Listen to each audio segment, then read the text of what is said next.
Srikeshnini Srinivasji. Sir, thank you for giving me the opportunity to speak on the budget.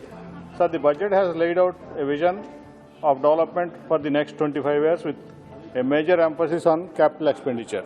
The proposed capital expenditure increased by 35% to 5 lakh crores compared to last year.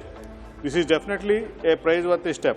I have myself been a businessman and an entrepreneur for last three decades and understand the importance of having the right infrastructure and capacities to achieve growth, profitability and development. But the government should also be cognizant of the current situation in the country. The country and especially the poor, downtrodden, marginalized people of the country were reeling under tremendous stress of COVID-19 pandemic. They have suffered unimaginable losses. We cannot begin to understand what they must have endured during the pandemic-induced crisis. It is also difficult to forget the horrors of the migrant crisis during the first lockdown or the health crisis in the second wave. Among these realities, it is saddening to know that the government has neglected the poor and the common man of this country in the budget. Sir, despite efforts to hold back data, it is common knowledge that the consumption expenditure declined for the first time in over 4 decades, even before the pandemic in 2020. And the pandemic has only worsened the situation. So,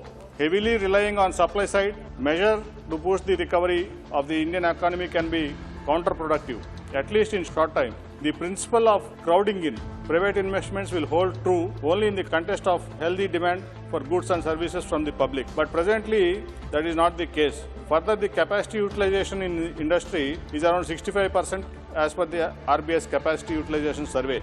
Given all this, it is not clear how principle of crowding in will come into picture. I request the Honorable Finance Minister to clarify on this aspect. Sir, I feel stimulus is needed in terms of physical measures to increase the purchasing capacity of the common man. Physical stimulus is needed for MSME sector. Relaxation in direct tax structure is needed to put money in the hands of the taxpayers so that they can spend, which will help stimulate demand and spur growth. But Honorable FM has thought it otherwise and made a courageous bet on prioritizing capex, and its consequences will only be known with the delay of a year or more. So, sir, in these preliminary remarks, and since the time at my disposal is limited, I wish to shift my focus to my state, Andhra Pradesh, and also issues relating to some specific sectors.